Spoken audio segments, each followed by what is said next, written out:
Hari ini kita akan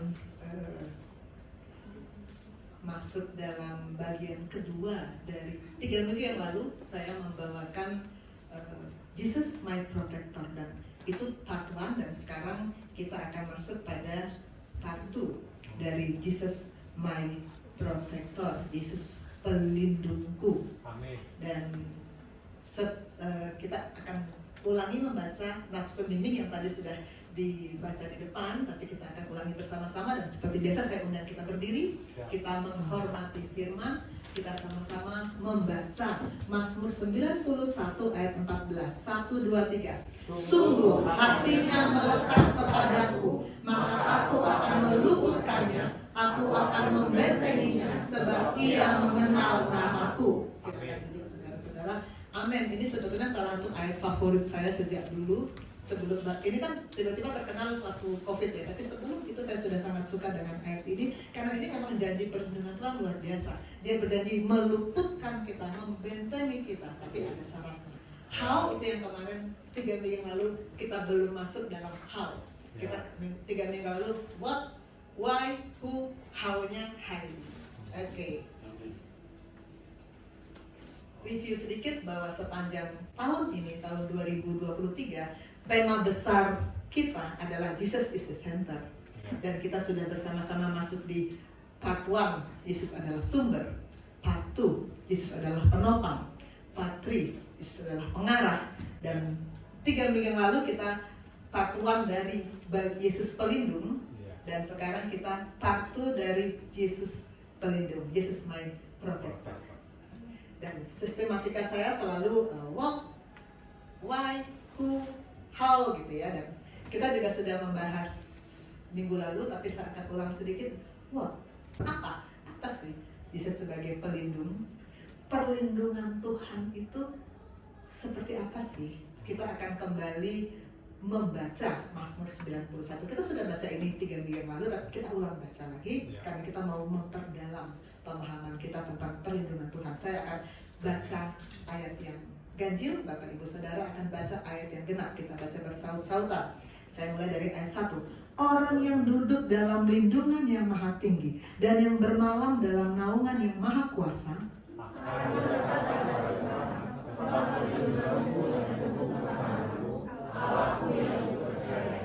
sungguh dialah yang akan melepaskan engkau dari jerat penangkap burung, dari penyakit sampar yang busuk.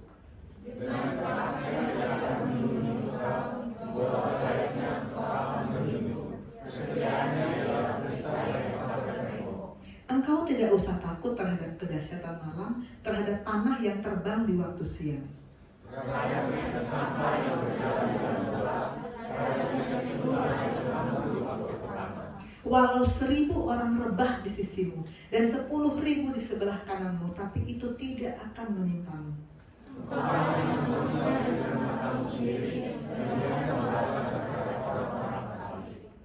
Sebab Tuhan ialah tempat perlindunganmu, yang maha tinggi telah kau buat tempat perteduhanmu.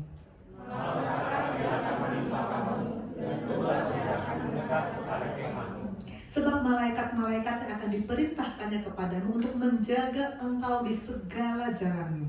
Mereka akan mengancam engkau di atas tangannya, supaya kamu jangan jatuh kepada batu.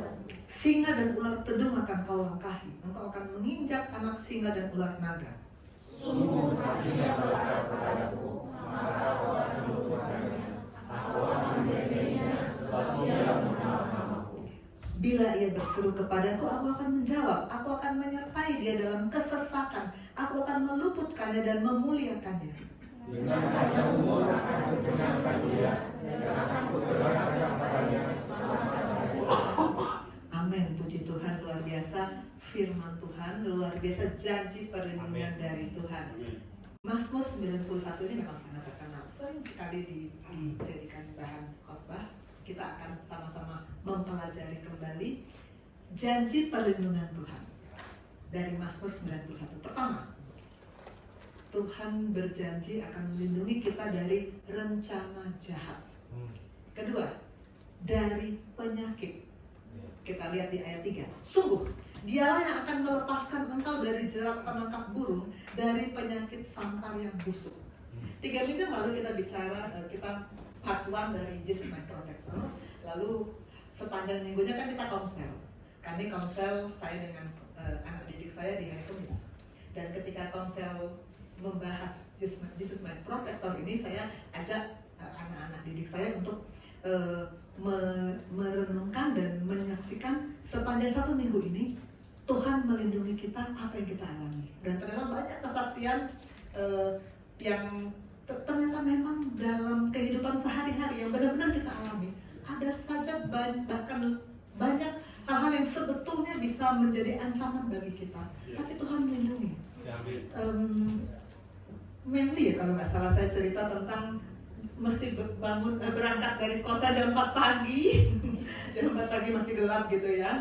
Dan ada orang mabok ya waktu itu ya. Ada orang mabok. Tapi Tuhan lindungi. Ada saja hal-hal yang mengancam. Tapi toh Tuhan lindungi karena memang Tuhan itu pelindung. Dia melindungi. Dia yang melepaskan engkau dari jerat penangkap burung, dari rencana jahat manusia. Dan dia juga melepaskan kita dari penyakit sampar yang busuk dan penyakit-penyakit yang lain. Saya sudah berkali-kali cerita di sini bagaimana Tuhan melepaskan saya penyakit besar yang terakhir saya alami, tumor otak ya, itu di tahun 2020. Saat ini saya kan tetap bisa beraktivitas. Saya tidak kalau kita pakai akal pikiran manusia, seharusnya saya sudah cacat, tidak bisa ngapa-ngapain, buta, bahkan mungkin sudah tidak ada. Tapi Tuhan tetap memberikan saya kehidupan yang zoe. Amin. Dari rencana jahat manusia, dari penyakit, dari apa lagi? Dari peperangan. Di ayat 5, engkau tidak usah takut terhadap kedahsyatan malam, terhadap panah yang terbang di waktu siang. Panah yang terbang di waktu siang itu kan suasana perang. Sebenarnya kita sekarang sih nggak perang, tapi di tahun 2010 kami di Koja, di RSUD Koja mengalami yang namanya peperangan. Ketika kalau misalnya diklik di googling peristiwa Mbah Priok di tahun 2010, itu betul-betul seram. Saya dan Koas ketika itu terjebak di ruang tindakan dan kami sembunyi di situ, dan memang suasananya mungkin Kak Jimmy tahu kali ya, karena dia bidang peperangan. Di situ ada orang-orang yang tertikam, di situ ada polisi-polisi dengan gas air mata, di situ ada orang-orang yang ketakutan, dan kami memang ketika itu merasakan luar biasa tegangnya. Tapi kan Tuhan melepaskan ternyata. Memang Dia melepaskan kita dari kedahsyatan malam, dari panah yang terbang di waktu siang. Selanjutnya dari tulah. Kita melewati tulah ini selama 3 tahun ya. Terhadap penyakit, ayat 6, terhadap penyakit sampar yang berjalan dalam gelap, terhadap penyakit menular yang mengamuk di waktu petang. Penyakit menular yang mengamuk dalam 3 tahun ini, kita kan tetap diliput oleh Tuhan. Kita dilindungi oleh Tuhan, karena memang Dia pelindung. Dan juga terhadap malapetaka. Berbagi di ayat 10, malapetaka tidak akan menimpa kamu, tulah tidak akan mendekat kepada kemahmu. Dari kesaksian-kesaksian Koas kalau komsel, ada saja yang nyaris tabrakan mobilnya, ada saja yang nyaris lagi jalan tiba-tiba hampir diserempet mobil, tapi kan diluputkan oleh Tuhan. Karena memang Dia pelindung. Amin. Di 3 minggu lalu saya keluarkan gambar ini. Perlindungan Tuhan seperti kita ada di bawah kanopi atau pergola, lalu di luar hujan deras. Selama kita tetap diam di bawah kanopi itu, kita aman. Kita tidak basah, kita tidak dihajar oleh hujan. Tapi kalau kita iseng-iseng keluar, apa yang terjadi? Ya basah. Kita tidak bisa mengharapkan kalau saya keluar dari pergola, atap pergola akan ngikutin saya kemana saya pergi, nggak mungkin. Itu kemampuan kita, itu free will kita, mau tetap di bawah perlindungan atau kita keluar dari perlindungan, itu free will kita. Sekarang kita masuk pada why. Kemarin saya sudah 3 minggu lalu saya sudah bahas sedikit tentang why. Ini juga saya bahas sedikit saja. Kenapa sih kita butuh perlindungan? Kenapa? Karena ada yang mengancam. 1 Petrus 5 ayat 8 ini harus selalu kita sadar dan berjaga-jaga. Lawan kita, si iblis, berjalan keliling seperti singa yang mengaum-ngaum dan mencari orang. Bapak Yosef mengingatkan orang ya yang dicari. Kalau kita masih merasa orang, maka kita dicari. Dia tidak mencari rusa, dia tidak mencari domba, dia tidak mencari ayam, tapi dia cari orang. Pastikan kita punya perlindungan. Siapa? Siapa yang mendapat perlindungan? 3 minggu lalu sudah ada beberapa koas yang bersaksi bagaimana mengalami perlindungan Tuhan, dan sekarang ada lagi yang mau bersaksi. Yang pertama saya akan panggil Meli. Silakan Meli. Meli ini sebenarnya semalam ke IGD Rumah Sakit Koja karena mahnya kambuh. Tapi kita percaya Tuhan sudah jamah. Sakit mah itu di tangan Tuhan pasti sembuh. Kasih. Oke, Meli ini Ambon pertama yang muncul hari ini.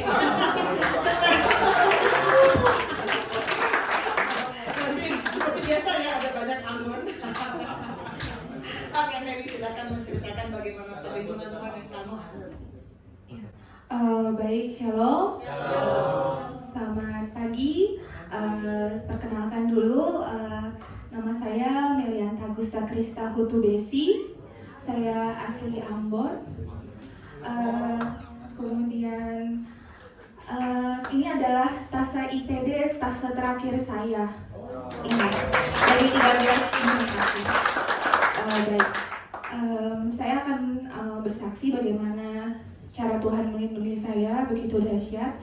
Dari awal stase sampai akhir stase saya, dari awal sampai pertengahan saya tidak pernah mendapatkan suatu masalah gitu. Nah, tiba-tiba pas di stase 12 sebelum stase ini saya dapat stase opjin di rumah sakit X yang sangat koas takuti. Kalau masuk di situ karena peraturannya sangat berat dan ya begitulah, disiplinnya juga tinggi.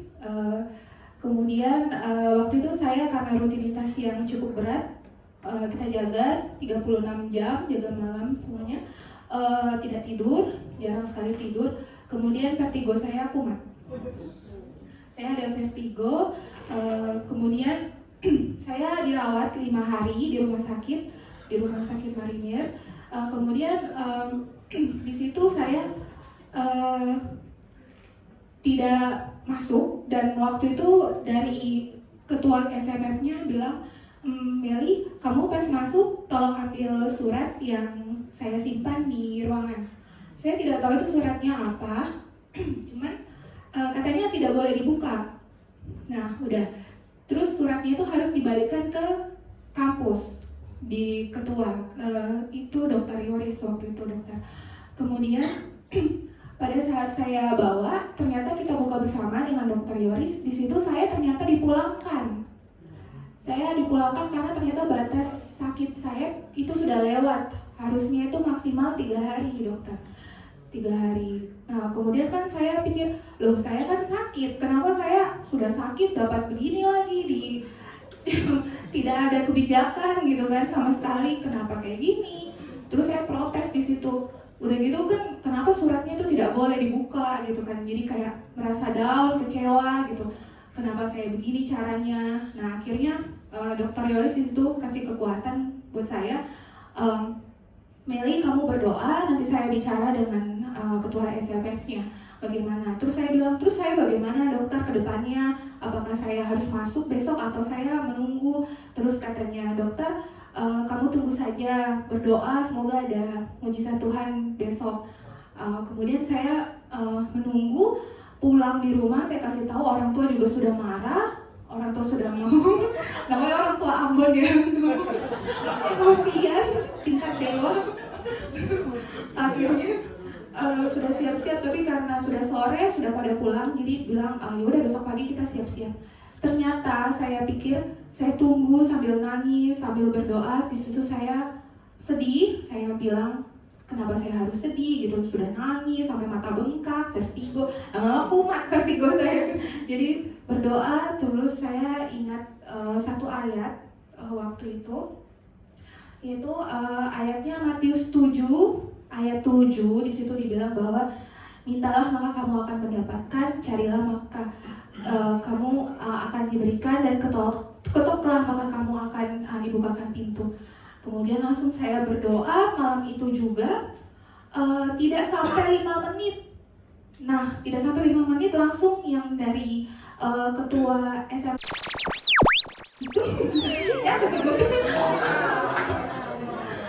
langsung mengecek saya, Meli, besok kamu masuk seperti biasa. Nah, dari situ saya langsung bilang, untuk apa saya harus bersedih berlarut-larut? Ini sepertinya masalah yang besar bagi saya, karena belum pernah saya alami seperti ini sebelumnya. Nah, ini berarti karena saya memang akui saya jarang sekali berdoa karena kegiatan harus mendampingi ibu hamil, melahirkan dan lain-lain, tidak pernah ke gereja. Nah, ini Tuhan tegur saya lewat masalah yang ada. Tuhan mau mengingatkan bahwa sini, kamu sudah terlalu lama tinggalkan saya. Nah, sekarang saya tunjukkan saya punya cara buat manggil kamu kembali. Jadi harus tahu bahwa kita tidak boleh jauh dari Tuhan, dan Tuhan itu memang tidak pernah jauh, selalu ada dekat kita. Cuma kitanya saja memang yang banyak sekali rutinitas, sibuk sana sini, gereja juga. Saya jujur jarang dokter, selalu stase di sana.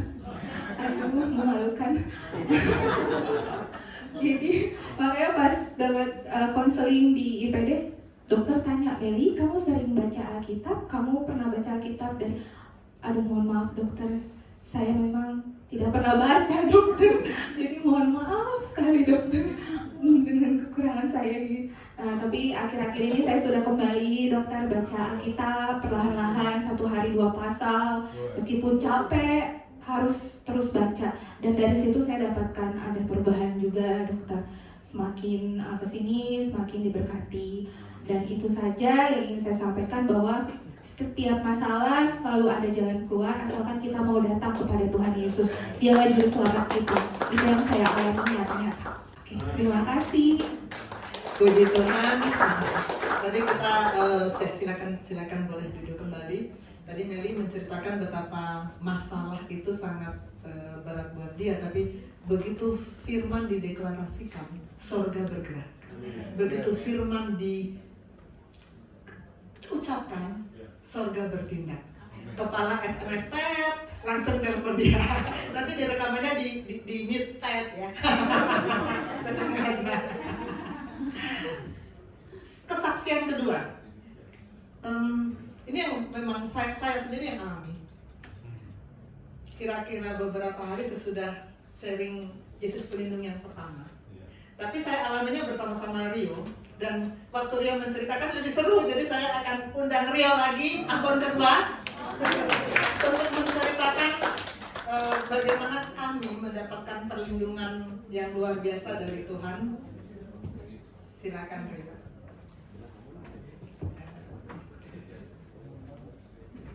Baik, shalom Bapak Ibu, teman-teman, shalom. Sekali lagi shalom. Memperkenalkan saya, perkenalan diri saya terlebih dahulu. Nama saya Valerio Christopher Humalesi, biasanya dipanggil Rio, aslinya dari Ambon, tinggalnya di Kupang, besarnya di Kupang.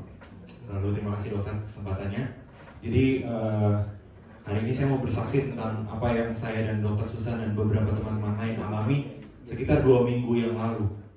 Jadi waktu itu kami lagi visit mengunjungi pasien bersama dokter Susan. Karena saya lagi rotasi bersama dokter Susan, jadi sepanjang hari ada beberapa koas yang memang ditugaskan untuk mendampingi dokter Susan, untuk membantu dokter Susan dan juga belajar gitu, dan saya salah satunya. Jadi dari pagi sampai dokter Susan pulang, kami membantu dokter Susan. Itu visit ruangan terakhir saya ingat di lantai 4. Karena ruangan terakhir biasanya para koas pasti dalam hatinya sudah happy, kayak mengingat-ingat kasur di rumah, dekat rumah. Jadi saya pun sudah ada, abis ini saya mau makan, lalu saya mau tidur karena capek.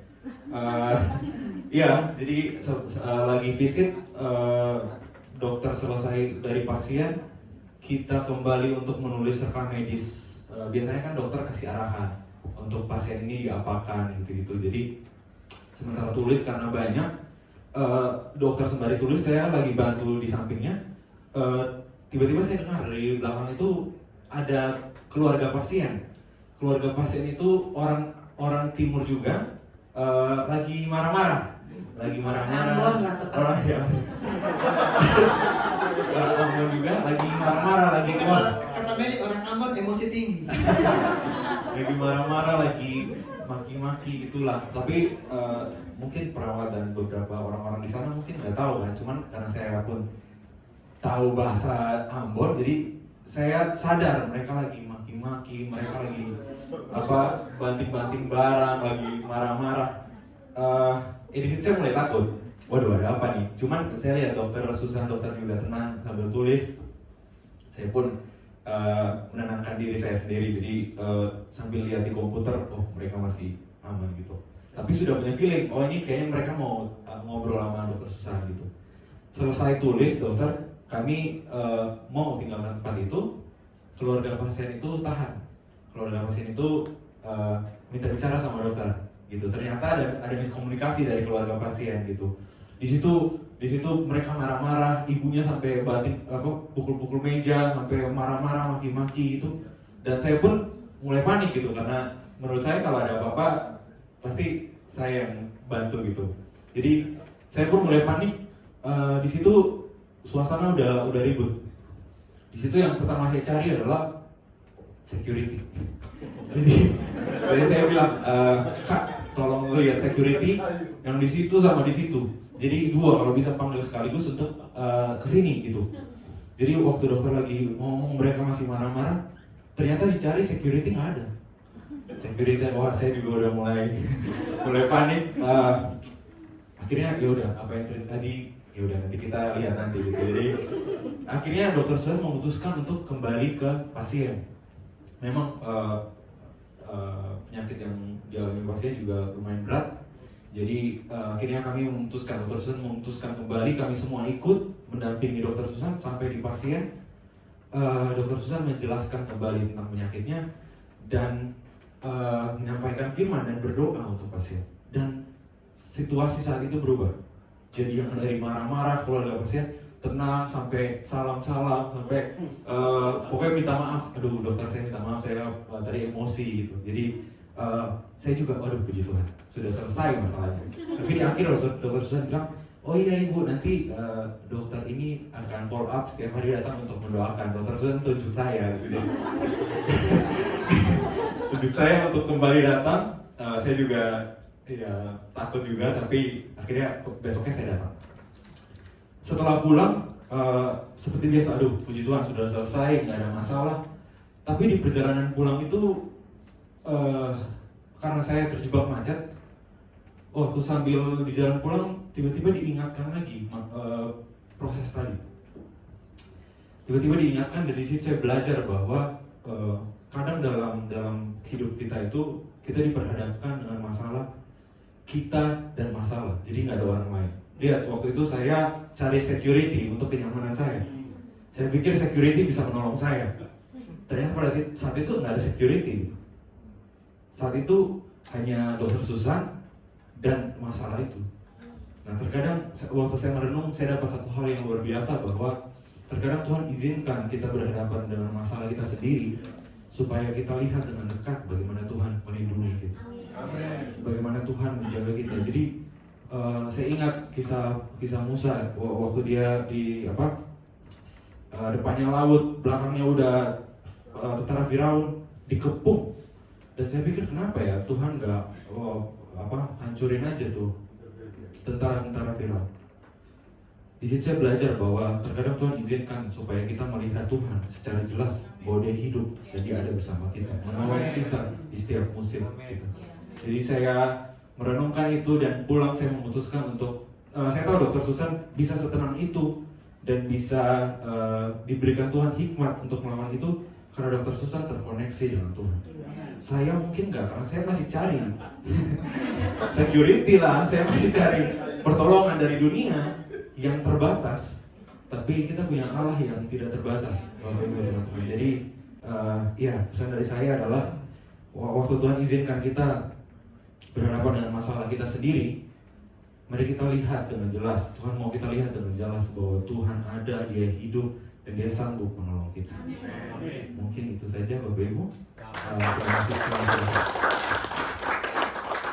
Puji Tuhan, luar biasa. Memang kejadian yang saya alami bersama Rio kemarin itu memang mencekam, dan ketika itu yang saya pikir hanya firman yang bisa menaklukkan hati Ambon-Ambon ini. Untungnya Ambon ya, jadi artinya tahu firman kan. Kalau tetangga kan susah ya. Maka begitu saya datang ke pasiennya, saya langsung sampaikan Roma 8 ayat 28. Saya langsung sampaikan Filipi 4 ayat 13. Semua firman yang terindah semua saya sampaikan. Dan saya percaya firman itu bekerja. Firman itu bekerja dan hasilnya nyata. Mereka berubah. Kemarahan yang tadinya meluap-luap berubah. Bahkan waktu saya visit lagi besoknya, si ibu langsung senyum-senyum, salam-salam saya. Puji Tuhan, firman itu nyata. Firman itu melindungi kita. Amin. Saya lanjut, kelihatannya ada satu lagi ayat. Riyama, silakan Riyama maju. Riyama ini alumni yang suka datang ke GSIM ini, kami sebut kelompoknya kelompok geriatri. Geriatri itu artinya orang-orang yang sudah tua, lansia. Jadi Riyama ini anggota geriatri, dia IPD 43. Betul ya? Oke. Ya, Riyama mau menceritakan bagaimana dia mengalami perlindungan Tuhan. Silakan. Deg-degan sebenarnya. Gak biasa sebenarnya ngomong di depan banyak orang, di depan umum seperti ini, tapi saya rindu sekali untuk men-sharingkan apa yang saya alami. Pertama, perkenalan dulu, nama saya Riyama Siombing, biasa dipanggil Riyama. Saya lahir besar di Kalimantan Barat, Sintang. Di sini saya pernah sharing dulu pas tanggal berapa ya? Pokoknya saya di sini pernah sharing bahwa saya pernah hampir mengalami yang namanya kepahitan dengan keluarga saya sendiri. Jadi ceritanya tahun 2019 itu saya ada problema besar di dalam keluarga saya. Sampai sekarang pun kalau saya mengingatnya itu, saya kadang suka masih merasa sedih. Di tahun 2019 itu orang tua saya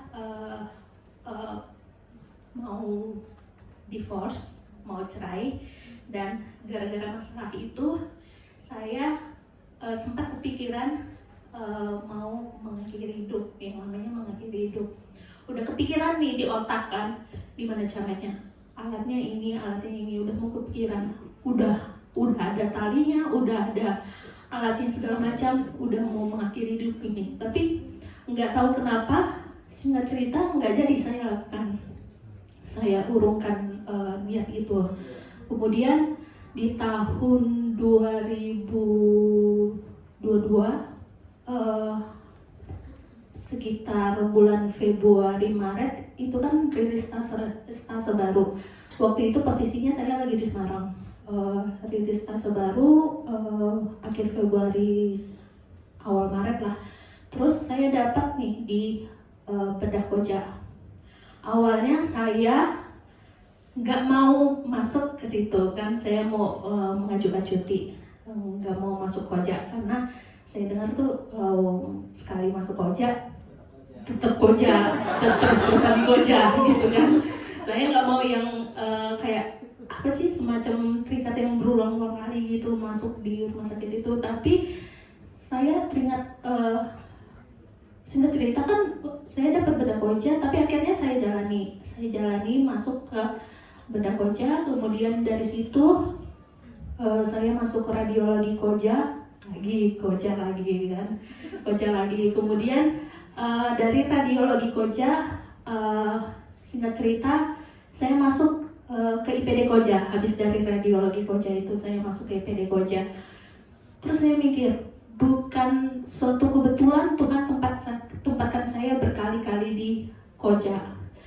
Saya jadi teringat doa saya ketika saya mengalami masalah itu, ketika saya hampir putus asa. Saya jadi teringat doa saya begini kepada Tuhan. Tuhan tempatkan saya di rumah sakit tempatkan saya di rumah sakit atau di stase yang membuat saya semakin bertumbuh mendekat kepada Engkau. Saya bilang begitu ke Tuhan. Kemudian singkat cerita saya kan masuk IPD Koja.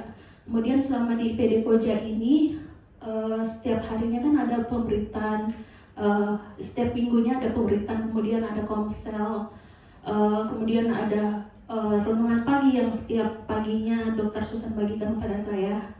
Ada satu renungan yang menjadi titik awal saya merasa bersyukur banget kepada Tuhan bahwa Tuhan melindungi saya, memproteksi saya dengan penuh rasa kasih sayang hingga saat ini. Judul renungannya itu Dasar yang Kukuh. Kalimatnya berbunyi demikian: lalu bila badai kehidupan mulai bertiup di rumah, di tempat kerja, atau dalam situasi apapun, Anda dapat menikmati ketentraman yang kukuh karena mengetahui bahwa kasih tidak pernah gagal. Dalam Lukas 6 ayat 47 sampai dengan ayat ke-48, Yesus bersabda, "Barang siapa datang kepadaku dan mendengar perkataanku dan melakukannya, aku akan menunjukkan seperti siapa dia itu. Dia seperti seorang yang mendirikan sebuah rumah dan menggali dalam-dalam dan meletakkan dasarnya di atas batu. Dan ketika timbul banjir, alirannya dengan dahsyat melanda rumah itu dan tidak dapat menggoyahkannya karena rumah itu berlandaskan sebuah batu." Jadi kesimpulannya, intinya dari semua ini adalah kasih yang menjadi kesimpulannya, dimana saya menyadari bahwa selama ini Tuhan taruh kasih di dalam hati saya melalui firman Tuhan yang saya terima juga setiap paginya, setiap pemberitaan, setiap komsel dan renungan pagi yang saya baca setiap harinya yang Dr. Susan sharingkan. Melalui firman itu saya menyadari bahwa selama ini Tuhan ternyata memproteksi saya dari hal yang tidak diinginkan, termasuk seperti dari rasa sakit hati, dendam, amarah. Karena berbicara soal proteksi, berarti Tuhan melindungi kita dalam segala hal, dari segala hal, termasuk dari rasa sakit hati, dendam, amarah, dan rasa tidak yang seharusnya ada. Kiranya apa yang menjadi kesaksian saya hari ini dapat menjadi bahan perenungan bagi kita semua. Tuhan Yesus memberkati. Puji Tuhan. Saya juga baru tahu kalau Ria Mani sempat berpikir yang itu ya. Kalau 3 minggu yang lalu Yuni ya yang bilang saking putus asanya sudah mau mengakhiri hidup. Riyama juga, ya ampun, saya pikir ini anak-anak muda kalau sudah putus asa mau mengakhiri hidup. Tapi saya percaya Tuhan taruh kalian di sini supaya kalian terkoneksi dan tidak pernah lagi terpikir seperti itu. Amin. Oke, kita akan lanjut. Minggu lalu kita berhenti di how, dan sekarang kita akan bicara how. Bagaimana untuk terus mendapatkan perlindungan Tuhan. Bagaimana untuk terus mendapatkan perlindungan Tuhan? Pertama, harus tertanam. Apa yang saya maksud dengan tertanam? Kita tadi ayat nats pembimbing yang 3 minggu yang lalu, Mazmur 91 ayat 1. Duduk dalam lindungan yang maha tinggi dan bermalam dalam naungan yang maha kuasa. Duduk dan bermalam. Kalau kita duduk di satu tempat, mungkin duduk itu bisa sementara. Tapi kalau kita bermalam, di mana kita setiap hari bermalam, pasti disitulah kita tinggal. Artinya menetap, bukan hanya singgah, bukan hanya singgah. Duduk dan bermalam itu bukan singgah. Maka kita di rumah Tuhan juga, Tuhan mau kita duduk dan bermalam di rumah Tuhan, bukan singgah. Sekian tahun sebelum saya masuk di Kisim ini, saya singgah-singgah saja. Sebentar gereja ini, sebentar gereja ini, sebentar gereja ini, singgah-singgah, tidak tertanam, tidak duduk dan bermalam. Dan itu membuat saya nggak bisa bertumbuh. Saya tidak bisa, saya sudah sering ceritakan kan bagaimana saya jatuh bangun, bagaimana saya maju mundur, bagaimana saya naik turun, karena saya tidak tertanam, tidak duduk dan bermalam dalam naungan yang maha kuasa. Karena itu kita harus tertanam. Kita harus tertanam di rumah Tuhan. Hanya yang tertanam yang bisa bertumbuh. Hanya yang tertanam yang bisa bertumbuh. Mana bisa tanaman tumbuh kalau nggak tertanam? Karena itu kita harus pastikan bahwa kita bisa tertanam dan bertumbuh. Tertanam di rumah Tuhan. Tertanam di rumah Tuhan berarti rumah Tuhan ini menjadi tudung rohani buat kita. Tudung yang menjaga kita kalau ada hujan lebat kita tidak basah. Tudung rohani. Saya mengajak kita untuk melangkah, memastikan kita punya tudung rohani. Jangan tinggalkan tudung itu. Kita sudah punya tudung, kita sudah tertanam, ada tudung rohani. Jangan tinggalkan tudung itu. Dan lebih hulu lagi, pastikan kita memiliki tudung. Miliki tudung rohani. Ini bahan permodulan Pastor Rio, saya kutip satu lembar slide-nya. Pastor Rio ketika itu menceritakan tentang bagaimana modus Tuhan bekerja. Dia menciptakan manusia, berfirmanlah Allah, Kejadian 1 ayat 26, berfirmanlah Allah, baiklah kita menjadikan manusia menurut gambar dan rupa kita, supaya mereka berkuasa atas ikan-ikan di laut, burung-burung di udara, dan atas seluruh bumi. Tuhan menjadikan manusia supaya berkuasa atas ciptaan-ciptaan yang lain. Karena itu Tuhan mau menjadikan manusia untuk menjadi wakilnya di dunia, bekerja di dunia, melakukan apa yang Tuhan mau. Tuhan bisa saja kan untuk langsung mengerjakan apa yang dia mau. Dia maha kuasa. Tapi dia memang sudah punya ketetapan manusia menjadi wakilnya di dunia. Manusia diciptakan dalam format kerajaan dan Allah Raja Sorgawi menjadikan manusia sebagai representasi atau wakilnya di bumi. Nah, kita lihat di sini, di gereja Tuhan ini, kita bilang saya punya tudung rohani, saya punya Yesus tudung rohani. Ya betul. Tetapi Tuhan menempatkan tim gembala di rumah Tuhan sebagai wakilnya, representasinya di bumi. Dan kita butuh tudung dari gembala yang Tuhan sediakan itu. Kita butuh tudung. Ini anak saya, Arya. Ganteng ya. Anak saya ini punya kakak rohani, Pastor Jerry. Dia, Pastor Jerry inilah tudung rohaninya. Selalu dia belajar dimuridkan oleh Pastor Jerry. Ini anak saya, Talita. Ini bapak rohaninya. Pastor Jerry adalah bapak rohani. Saya pernah cerita bahwa mama kandung saya adalah ibu rohani saya, tapi mama kandung saya sudah meninggal. Sekarang bapak rohani saya adalah bapak Yaksa. Kita perlu menetapkan, kita perlu menyadari kita butuh tudung rohani, kita butuh kakak rohani atau bapak rohani atau ibu rohani. Kita butuh, karena kita nggak bisa untuk sendiri memutuskan, sendiri bergumul, itu berat. Kita butuh tudung rohani. Pastikan kita punya tudung rohani. Kalau ada yang belum punya tudung rohani, doa sama Tuhan. Siapa Tuhan yang kau sediakan, yang kau siapkan menjadi kakak rohaniku, menjadi ibu rohaniku, menjadi bapak rohaniku. Miliki tudung rohani untuk bisa terus dilindungi dan diproteksi oleh Tuhan. Kedua, sadar. Untuk terus mendapatkan perlindungan Tuhan, kita harus selalu dalam kondisi sadar. Di istilah medis, sadar itu kompos mentis. Teman-teman murid saya pasti ngerti yang namanya kompos mentis. Selalu alert, selalu sadar. Jangan tiba-tiba hilang ingatan. Saya pernah beberapa kali mengalami hilang ingatan waktu tumor otak saya belum dioperasi ya. Tiba-tiba saya tidak bisa menemukan ruangan lantai tempat saya harus visit. Saya muter-muter gak karu-karuan. Saya bingung sendiri. Suster saya juga bingung, lihat saya kok aneh-aneh. Saya sadar, jangan hilang ingatan. Karena apa? Firman berkata, sadar dan berjaga-jagalah. Lawan musuh iblis berjalan keliling. Sadar. Ini saya lagi sadar. Sadar apa? Sadar kamera. Saya tahu ada kamera yang lagi motret. Saya sadar, tapi tiba-tiba 1 detik saya bisa ada nggak sadarnya. Lihat, beda. Ini saya nggak sadar kalau ada kamera. Tidak sadar kamera. Pastikan kita selalu dalam posisi sadar kamera. Ada kamera ilahi yang terus melihat kehidupan kita.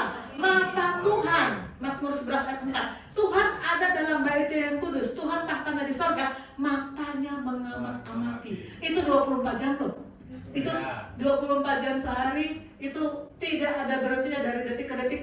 Tuhan terus mengamati. Jangan sampai ada sesi di mana kita nggak sadar kamera lalu tertangkap sedang cemberut. Sorot matanya memuji anak-anak manusia. Itu satu kamera yang selalu melihat kita. Tapi kamera lain juga ada. Kamera dari si jahat. Terus mencari siapa yang bisa diterkam, siapa yang bisa jadi mangsa. Terus mencari. Dan sebetulnya kamera-kamera itu ada lagi. Ini saya di lantai 3, murid-murid saya tahu ruangan ini. Ini saya lagi sadar kamera. Saya tahu ada kelas yang ngambil. Sadar kamera. Tapi kalau nggak sadar kamera, bisa seperti ini kan. Dan banyak orang sering begini. Kalau tidak ada kamera yang menyorot, ya begini. Ini tidak sadar kalau ada candid. Padahal ada candid. Beda ya. Sadar. Ibrani 12 ayat 1. Karena kita mempunyai banyak saksi bagaikan awan yang mengelilingi kita. Orang melihat kita, orang menilai kita. Bukan hanya kamera ilahi, bukan hanya kamera dari sejarah. Orang sekeliling kita menilai kita. Pastikan kita selalu sadar. Ada kamera yang selalu terus-menerus menyoroti kita. Sadar, bilang sama kanan kirimu, sadar ya, sadar, ada kamera, sadar, jangan ketangkap basah lagi cemberut. Ketiga, melekat. Tadi pertama, tertanam. Kedua, sadar. Ketiga, melekat. Ini dari ayat pembimbing kita hari ini. Mazmur 91 ayat 14. Sungguh hatinya melekat kepadaku, maka aku akan meluputkannya, aku akan membentenginya sebab ia mengenal namaku. Melekat ini, kalau buat saya itu seperti carang anggur yang melekat di pokok anggur. Pastor Rio sering memberi ilustrasi kalau kita permodulan. Bagaimana pokok dan carang itu. Carang itu terpisah 1 mili aja dari pokoknya. Apa yang terjadi? Mati. 1 mili aja, mati. Harus terus-menerus melekat.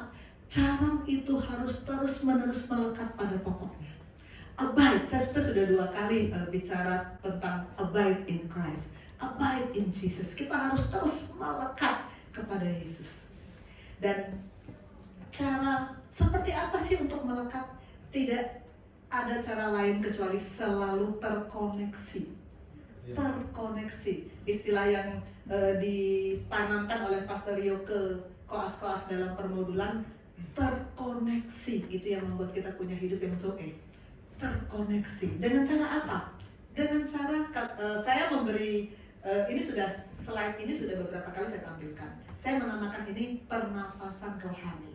Seperti kita bernapas, ada inhale, ada exhale. Inhale, exhale. Kita kan nggak bisa inhale terus. Inhale aja nggak bisa. Kita juga nggak bisa exhale terus. Nggak bisa, mesti dua-duanya. Begitu juga dalam hubungan kita dengan Allah. Saat kita inhale, firman datang. Saat kita exhale, doa kita naikkan. Itu harus terjadi timbal balik terus-menerus. Berhenti napas, mati. Kata ada orang lupa napas, kagak ada. Tanpa sadar pun napas harus berjalan terus. Tidak sadar pun napas harus jalan terus. Berhenti napas, mati. Inhale terus, mati. Exhale terus, mati. Harus dua-duanya.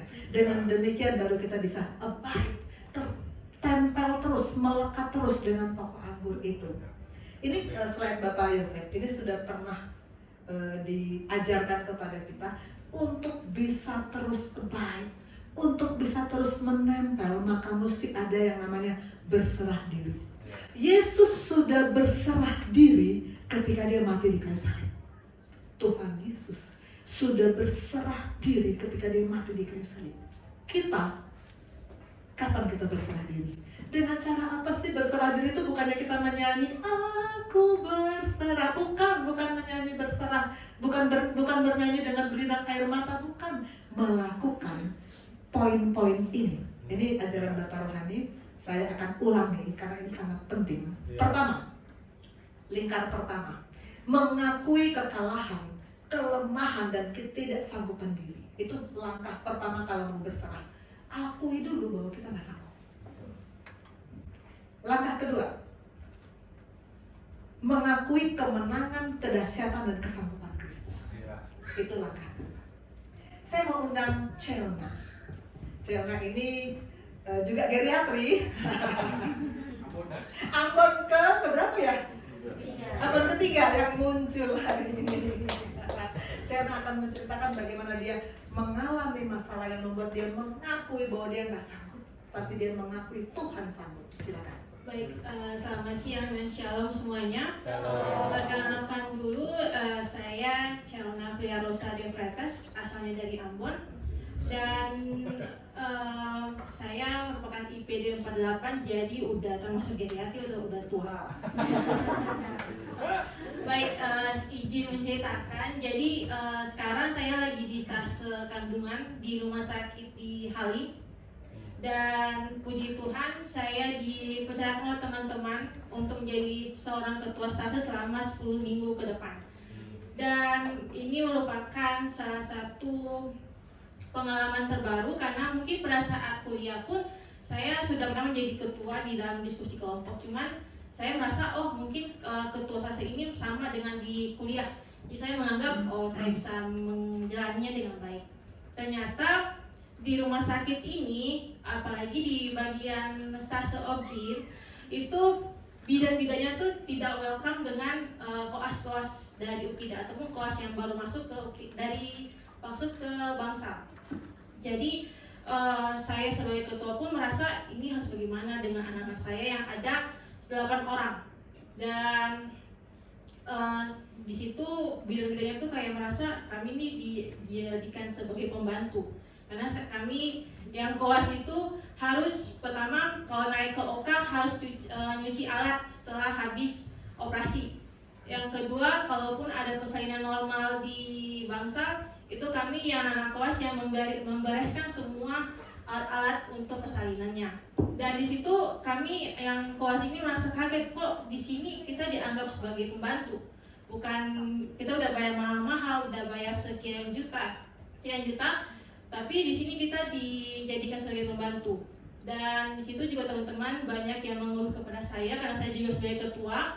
Dan itu semua tertampung saya sendiri. Saya orangnya kalau ada masalah saya nampung sampai pada akhirnya nanti akan keluar sendiri. Dan saya tidak menceritakan hal ini kepada orang tua. Bapak dan mama juga merasa saya bisa menjadi ketua. Tapi setelah minggu kedua itu saya merasa saya pengen mundur dari jabatan ketua ini karena bagi saya ini pengalaman pertama dan juga dapat stase mayor dan juga Jamal 36 jam mereka Meli dan juga banyak tekanan daripada bidan atau para dokter sehingga saya membuat saya untuk mundur dari jabatan ketua ini. Terus karena hal itu saya lost kontak dengan papa mama, jadi saya benar-benar tidak menghubungi mereka selama 2 minggu dan mereka akhirnya marah. Kok ini Chelna gak pernah telepon kami lagi, walaupun mereka chat saya gak balas, mereka telepon saya gak balas, tapi mereka tetap marah gitu. Tapi mereka tidak memberikan semangat pada saya, tapi mereka malah marah kepada saya. Jadi di situ saya merasa kok semua orang tidak mengerti saya gitu. Saya mau cerita ke siapa lagi kalau bukan ke orang tua, tapi orang tua saya juga tidak menganggap hal ini merupakan hal yang serius. Dan karena itu saya berdiskusi dengan teman-teman kalau saya pengen turun dari jabatan ketua ini. Dan akhirnya teman-teman bilang, oh yaudah kalau gitu kita shuffle aja, kita polling di line. Tapi apesnya saya dapat jadi ketua lagi. Jadi saya udah mau turun jadi ketua, tapi pas di shuffle atau di polling itu saya tetap jadi ketua. Dan situ saya merasa oh ya udah kalau gitu saya coba satu kali lagi, tapi sekarang sama-sama dengan Tuhan. Karena saya pas kemarin itu betul-betul memakai kemampuan diri saya sendiri, karena saya tahu oh mungkin ketuanya sama kayak ketua di PBL, ketua di kuliah dan ketua di kelas itu sama, tapi ternyata semua berbeda. Dan pada saat minggu-minggu pas mau lebaran itu saya kan jamal, saya diajak sama kakak-kakak bidan, ayo Cel kita temenin kakak untuk beli takjil. Ya udah, saya temenin kakak Devi untuk beli makanan di luar. Terus begitu kita bicara empat mata. Jadi dari pendapat bidan sama pendapat saya ngomong ke kak bidan, kok kak kita di sini kok dijadikan kayak pembantu dan segala hal. Tapi dari kakak bidannya tersebut bilang, kami di sini berusaha untuk membuat kalian lebih tahu bagaimana nanti persalinan normal, bagaimana kalian menginjeksi obat ke pasien, supaya nanti kalau kalian ditempatkan di daerah-daerah yang mungkin susah dokter ataupun bidan-bidannya, kalian bisa mengerti, bisa mengetahui bagaimana cara untuk membantu seorang ibu untuk persalinan normal, bagaimana caranya untuk menginjeksi obat segala macam. Dan dari situ itu merupakan mujizat Tuhan, karena saya sebelumnya berdoa, Tuhan ini bagaimana saya akan menjalani hari di stase ini, bagaimana saya akan menjalani hari sebagai ketua. Dan saya benar-benar berserah diri kepada Tuhan, walaupun mereka menyindir kami anak-anak koas atau membuat kami seperti seorang pembantu, tapi itu semua bukan semata-mata karena mereka menginginkan hal itu, tapi semata-mata mereka ingin kita belajar untuk bisa menjadi dokter yang baik pada hari esok. Dan puji Tuhan sekarang di minggu kelima ini saya sudah bisa beradaptasi dengan kakak-kakak bidan, dan juga sudah bisa beradaptasi juga dengan teman-teman, walaupun menyatukan 8 pemikiran, 8 anak dengan juga saya sebagai ketua itu susah. Karena kemarin kita sempat berantem gara-gara pemilihan penguji.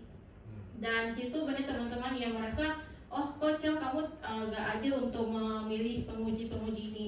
Yaudah, karena mungkin situasinya sudah emosi, sudah capek, karena ada poli, ada 4 yang naik ke ruang operasi, dan juga di bangsa itu rame. Jadi benar-benar itu membuat saya yaudah jangan sampai emosi, karena kalau sampai emosi pun itu nanti bisa membuat teman-teman lain merasa saya ini ketuanya tidak pantas gitu untuk menjadi ketua. Jadi puji Tuhannya sampai saat ini Tuhan masih memberikan saya kemampuan untuk bisa menjalankan hari di rumah sakit ini. Semoga nanti sampai pada akhirnya saya bisa menjalankan panggilan saya ketua ini dengan segala baik. Terima kasih.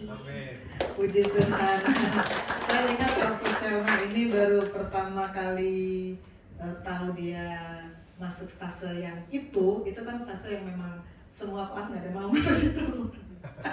Stase yang itu, lalu dia jadi ketua lagi. Waktu itu kita lagi di Nemis ya, saya, Edo, Ben, Rio lagi makan siang bareng. Selma, kita lagi ketawa-ketawa, bercanda-bercanda sama Kalita, bercanda-bercanda. Selma kok nangis waktu itu. Selma diam nangis. Selma tuh nangis apa ketawa tuh? Nangis dia ternyata, karena dia merasa stres mau masuk di stase yang menakutkan ini. Tapi puji Tuhan, sesudah dia mengakui dia tidak sanggup, tapi dia kemudian mengakui Tuhan sanggup, maka bersama-sama dengan Tuhan dia bisa mengatasi. Amin. Kita lanjutkan. Tadi pertama mengakui bahwa kita nggak sanggup. Itu dulu kita mesti bilang sama Tuhan, Tuhan aku nggak sanggup. Lalu kemudian kita akui Tuhan sanggup. Tuhan aku mengakui Engkau sanggup. Ketiga, mengalihkan hak kepemilikan hidup kepada Kristus. Ini berat. Mengalihkan hak kepemilikan hidup kepada Kristus. Karena kita manusia selalu pengen mempertahankan hak. Iya. Manusia kan merasa itu hak saya. Kalau kita sudah bilang itu hak saya, aduh itu kan sudah susah. Ini bahan konser Gesim di 2 tahun yang lalu pas Bapak Yosef menulis begini tentang topiknya penyelarasan kehendak. Dari Matius 16 ayat 24, Yesus berkata kepada murid-muridnya, setiap orang yang mau mengikut aku, ia harus menyangkal dirinya, memikul salibnya dan mengikut aku. Menyangkal diri itu adalah tindakan dari mengalihkan hak kepada Kristus. Iya. Menyangkal diri itu susah. Betul. Saya sendiri mengalami, saya kan selalu setiap kali anak koas baru masuk di IPD Koja, saya selalu satu persatu mereka bertemu saya konseling pribadi. Nanti kalian juga akan saya panggil. Yang lain sudah. Dan dalam kita bertemu lewat Zoom. Normalnya semua mahasiswa kalau sudah janji dengan guru bertemu di Zoom, pastilah saat kita masuk dia sudah ada. Itu kan normalnya begitu, mana ada mahasiswa nekat ya, gurunya datang duluan dia kagak ada. Selama ini kan nggak pernah. Tapi dalam pelayanan konseling, beberapa kali, bukan cuma sekali, beberapa kali saya sudah masuk di Zoom, kok saya nggak ada. Pernah sekali ya, saya sampai menunggunya sampai 30 menit baru kok saya muncul. Kalau ketika itu saya pakai hak saya sebagai guru, tamat itu anak. Tapi kalau itu terjadi, pelayanan tidak terjadi. Bagaimana mungkin saya melayani kalau hati saya marah? Nggak mungkin. Pernah beberapa kali. Dan disitulah saya betul-betul merasa yang namanya menyangkal diri. Bahwa aku bukan gurunya itu anak, tapi aku hambanya Tuhan yang harus memperkenalkan apa yang Tuhan mau kepada nih anak. Karena iblis punya banyak sekali cara untuk bisa menggagalkan pelayanan. Pasti. Gangguan koneksi aja udah paling top deh. Kalau anak bilang, maaf dok gangguan koneksi, saya mau bilang apa? Tapi saya percaya kalau Tuhan mau terjadi, pasti terjadi. Asal kita taat sebagai hamba, taat. Mengalihkan hak, jangan taruh posisi kita dengan hak yang kita rasa hak kita. Sebetulnya kita tuh nggak punya hak loh. Kita tuh udah mati. Bapak Yosef nulis begini, masihkah Anda serius mau ikut Tuhan Yesus? Kalau ya, berarti Anda harus mati bagi diri sendiri. Itulah yang namanya kita sudah gak punya hak. Orang mati punya hak apa? Harus mati bagi diri sendiri. Coba kita teliti hati kita, sampai berapa jauh kita sudah mati bagi diri sendiri.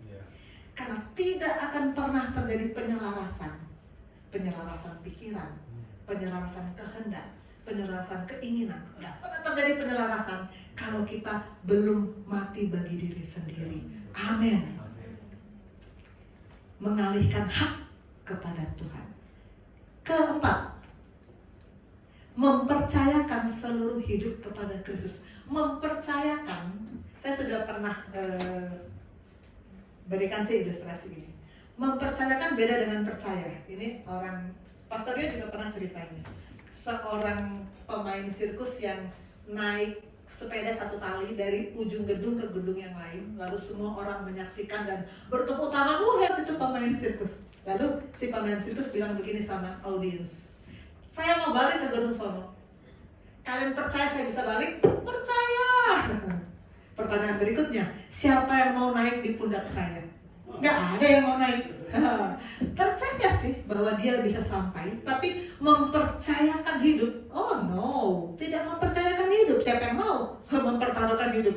Percaya sih percaya, tapi mempertaruhkan hidup nggak mau. Nah, itu bedanya kalau kita mempercayakan hidup kepada Tuhan.